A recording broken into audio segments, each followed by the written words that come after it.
Hello बच्चों, कैसे हैं आप। आज हम कक्षा 6 विषय हिंदी पाठ 3 जिसका नाम है नादान दोस्त। इसमें एक कहानी है और जिसके लेखक हैं मुंशी प्रेमचंद। आज हम इस कहानी को देखते हैं। केशव के घर कार्निस के ऊपर एक चिड़िया ने अंडे दिए थे। कार्निस किसको कहते हैं? यह छज्जे के ऊपर का भाग होता है जिसको कार्निस कहते हैं। उसके ऊपर चिड़िया ने अंडे दिए थे। केशव और उसकी बहन श्यामा दोनों बड़े ध्यान से चिड़िया को वहाँ आते जाते देखा करते। अब इसमें 2 बच्चे हैं जिनका नाम है केशव और उसकी बहन श्यामा। तो वो दोनों चिड़िया को वहाँ आते जाते बड़े ध्यान से देखा करते।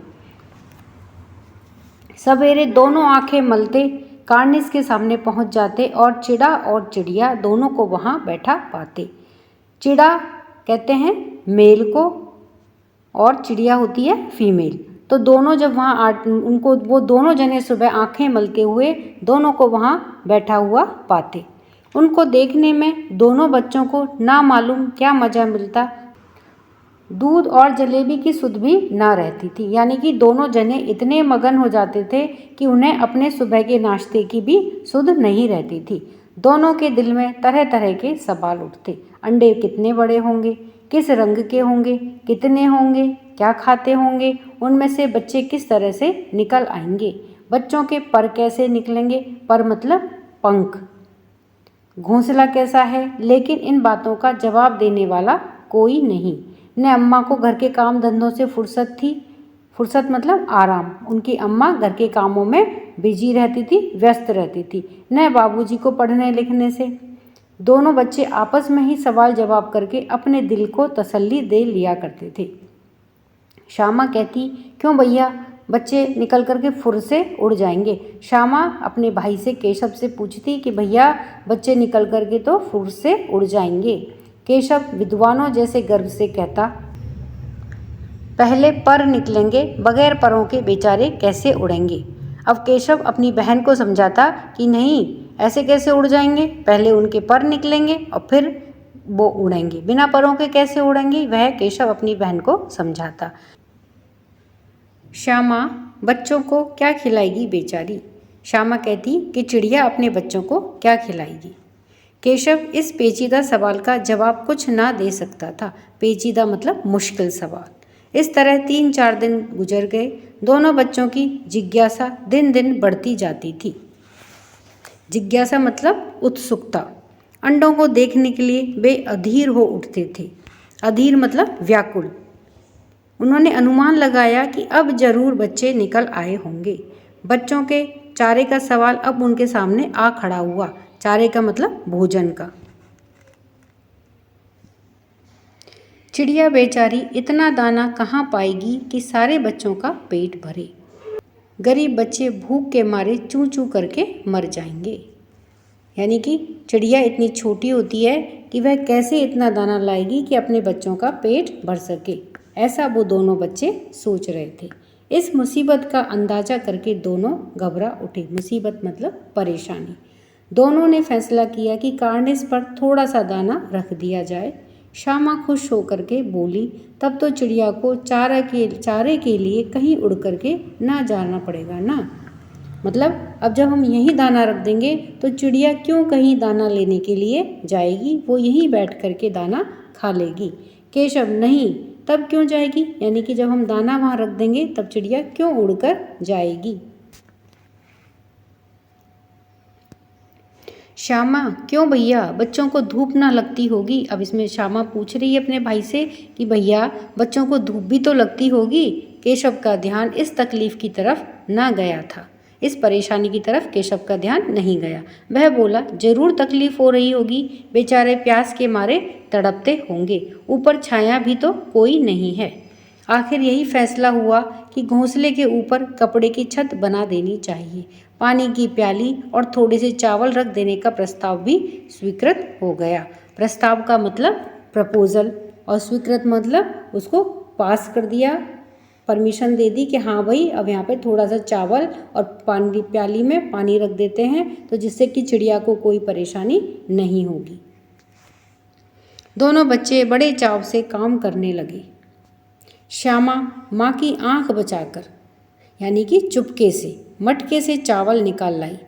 केशव ने पत्थर की प्याली का तेल चुपके से जमीन पर गिरा दिया और उसे खूब साफ करके उसमें पानी भरा। अब चांदनी के लिए कपड़ा कहाँ से आए? चांदनी मतलब छत के लिए कपड़ा कहाँ से आए? फिर ऊपर बगैर छड़ियों के कपड़ा ठहरेगा कैसे और छड़ियाँ खड़ी होंगी कैसे? क्योंकि ये सब उन्हें कार्निस के ऊपर छत बनानी थी। केशव बड़ी देर तक इसी उधेड़बुन में रहा। उधेड़बुन मतलब उलझन में। आखिरकार उसने यह मुश्किल भी हल कर दी। श्यामा से बोला, जाकर कूड़ा फेंकने वाली टोकरी उठा लाओ, अम्मा जी को मत दिखाना। श्यामा, वह तो बीच से फटी हुई है, उसमें से तो धूप ना जाएगी। केशव ने झुंझला करके कहा, झुंझला करके मतलब चिढ़ करके परेशान होकर के कहा, तो टोकरी तो ला, मैं उसका सुराख बंद करके कोई हिकमत निकालूंगा। सुराख मतलब छेद और हिकमत मतलब कोई योजना उसमें से निकालूंगा कि वो उसको छेद को हम कैसे बंद करें, ऐसी कोई योजना मैं सोचता हूँ। श्यामा दौड़कर टोकरी उठा लाई। केशव ने उसके सुराख में थोड़ा सा कागज ठूंस दिया और तब टोकरी को एक टहनी से टिका करके बोला, देख, ऐसे ही घोंसले पर उसकी आड़ कर दूंगा। आड़ मतलब छाया कर दूंगा, तब कैसे धूप आएगी। श्यामा ने दिल में सोचा, भैया कितने चालाक हैं। गर्मी के दिन थे, बाबूजी दफ्तर गए हुए थे। दफ्तर यानी ऑफिस। अम्मा दोनों बच्चों को कमरे में सुलाकर खुद सो गई थी, लेकिन बच्चों की आंखों में आज नींद कहाँ। अम्मा जी को बहलाने के लिए दोनों दम रोके आंख बंद किए मौके का इंतज़ार कर रहे थे, यानी कि जैसे ही अम्मा सोए और हम दोनों यहाँ से उठ करके चले जाएं। इसलिए वो दोनों बहाना बना करके आंखें बंद करके और सोने का नाटक करने लगे। जो ही मालूम हुआ कि अम्मा जी बहुत अच्छी तरह से सो गई हैं, तो दोनों चुपके से उठे और बहुत धीरे से दरवाजे की सिटकनी खोलकर बाहर निकल आई। सिटकनी कहते हैं कुंडी को, जो दरवाजे को बंद करने के लिए लगाई जाती है। अंडों की हिफाजत की तैयारियां होने लगी। हिफाजत मतलब सुरक्षा। केशव कमरे से एक स्टूल उठा लाया, लेकिन जब उससे काम न चला तो नहाने की चौकी लाकर स्टूल के नीचे रखी और डरते डरते स्टूल पर चढ़ा। श्यामा दोनों हाथों से स्टूल पकड़े हुए थी। स्टूल चारों टांगें बराबर न होने के कारण जिस तरफ ज़्यादा दबाव पाता था, जरा सा हिल जाता था। उस वक्त केशव को कितनी तकलीफ उठानी पड़ती थी, यही उसी का दिल जानता था। दोनों हाथों से कार्निस पकड़ लेता और श्यामा को दबी आवाज़ से डांटता, अच्छी तरह पकड़, क्योंकि वो स्टूल बैलेंस में नहीं था। वह कभी एक तरफ झुकता तो कभी दूसरी तरफ झुकता, जिससे कि गिरने का डर लगा रहता था। वरना उतर कर मारूंगा। मगर बेचारी श्यामा का दिल तो ऊपर कॉर्निस पर था। बार बार उसका ध्यान उधर चला जाता और हाथ ढीले पड़ जाते। केशव ने ज्यों ही कार्निस पर हाथ रखा, दोनों चिड़िया उड़ गईं। केशव ने देखा कि कार्निस पर थोड़े तिनके बिछे हुए हैं, उन पर 3 अंडे पड़े हैं। जैसे घोंसले उसने पेड़ों पर देखे थे, वैसा कोई घोंसला नहीं है। श्यामा ने नीचे से पूछा, कै बच्चे हैं भैया? कै मतलब कितने? कितने बच्चे हैं भैया? केशव, 3 अंडे हैं, अभी बच्चे नहीं निकले। श्यामा, जरा हमें दिखा दो भैया, कितने बड़े हैं? तो श्यामा नीचे खड़ी होकर के पूछ रही है कि भैया हमें भी दिखा दो कितने अंडे हैं। तो केशव, दिखा दूंगा, पहले जरा चिथड़े ले आ। चिथड़े कपड़े की छोटे छोटे टुकड़े नीचे बिछा दूं, बेचारे अंडे तिनकों पर पड़े हैं। श्यामा दौड़ करके अपनी पुरानी धोती फाड़कर एक टुकड़ा लाई। केशव ने झुककर कपड़ा ले लिया, उसकी कई तह करके, तह मतलब परत करके उसने एक गद्दी बनाई और उसे तिनकों पर बिछाकर तीनों अंडे धीरे से उस पर रख दिए। श्यामा ने फिर कहा, हमको भी दिखा दो भैया। केशव, दिखा दूंगा, पहले जरा वह टोकरी तो दे दो, ऊपर छाया कर दूं।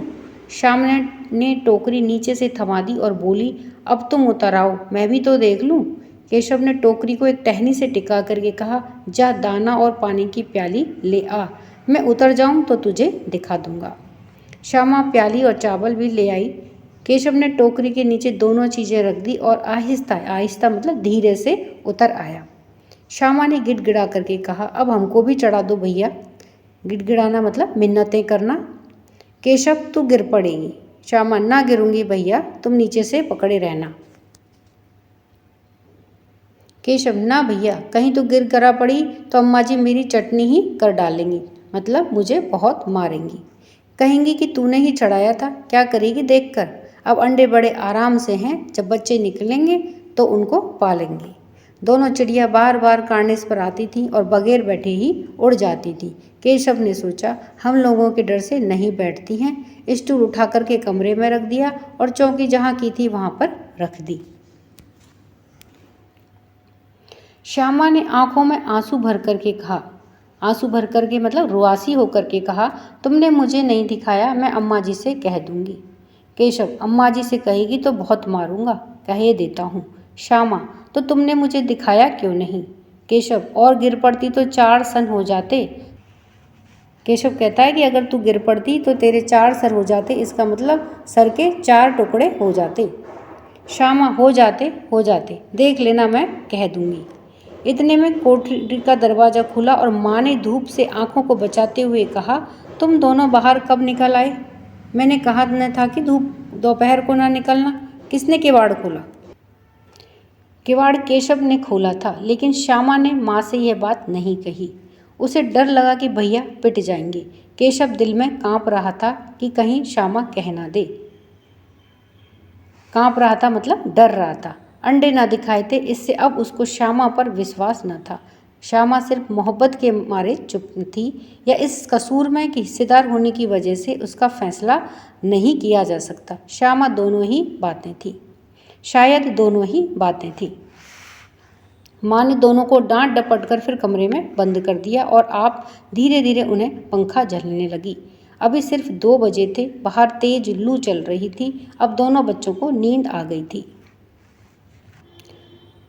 4 बजे यकायक श्यामा की नींद खुली। यकायक मतलब अचानक से, कि किवाड़ खुले हुए थे। वे दौड़ी हुई कार्निस के पास आई और ऊपर की तरफ ताकने लगी, मतलब झांकने लगी, देखने लगी। टोकरी का पता न था। संयोग से उसकी नज़र नीचे गई और वह उल्टे पांव दौड़ती हुई कमरे में जाकर जोर से बोली। उल्टे पांव दौड़ना मतलब तेजी से दौड़ते हुए कमरे में जाकर जोर से बोली, भैया अंडे तो नीचे पड़े हैं, बच्चे उड़ गए। केशव घबरा कर उठा और दौड़ा हुआ बाहर आया तो क्या देखता है कि तीनों अंडे नीचे टूटे पड़े हैं और उनसे कोई चूने की सी चीज़ बाहर निकल आई है। पानी की प्याली भी एक तरफ टूटी पड़ी है, मतलब अंडे नीचे गिर गए थे और वो टूट गए थे। उसके चेहरे का रंग उड़ गया। चेहरे का रंग उड़ना मतलब परेशान होना।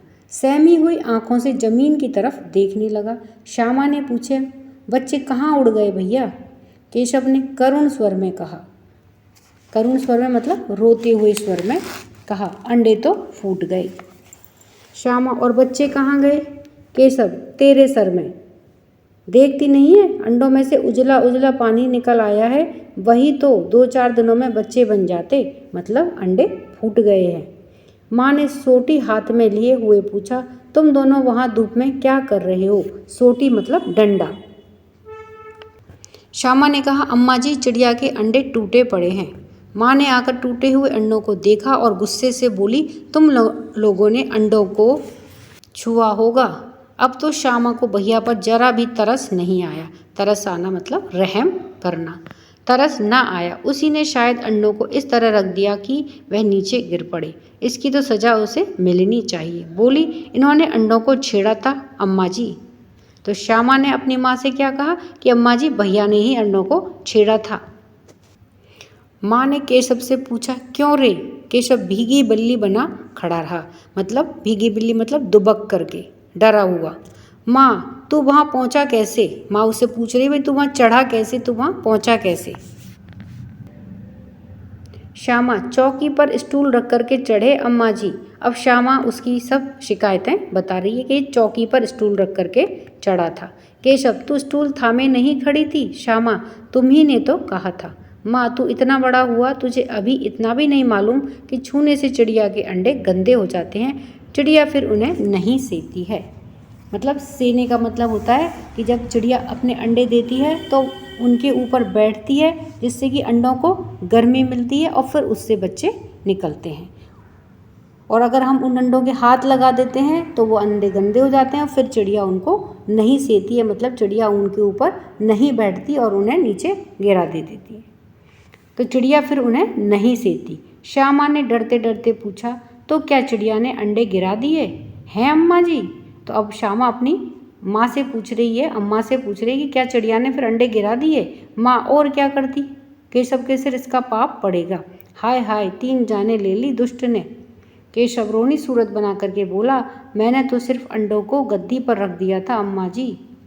माँ को हंसी आ गई, मगर केशव को कई दिनों तक अपनी गलती पर अफसोस होता रहा। अफसोस का मतलब पछतावा होना। अंडों की हिफाजत करने के जोग में उसने उनका सत्यानाश कर डाला। हिफाजत करना मतलब सुरक्षा करना और जोग मतलब जुगाड़। तो उनकी हिफाजत करने के जोग में उसने उनका सत्यानाश कर डाला। इसे याद कर वह कभी कभी रो पड़ता था। दोनों चिड़िया वहाँ फिर ना दिखाई दी और वो दोनों जो चिड़ा और चिड़िया थी वो दोनों वहाँ से उड़ गए, वो फिर वहाँ दिखाई नहीं दिए। तो इस तरह से ये हमारी कहानी पूरी हुई। इस कहानी के लेखक हैं मुंशी प्रेमचंद्र के द्वारा यह लिखी गई है और मुझे उम्मीद है कि यह कहानी आपको बहुत पसंद आई होगी। वीडियो अगर पसंद आया है तो वीडियो को लाइक करें, शेयर करें। चैनल पर नए हैं तो चैनल को सब्सक्राइब करना ना भूलें। धन्यवाद।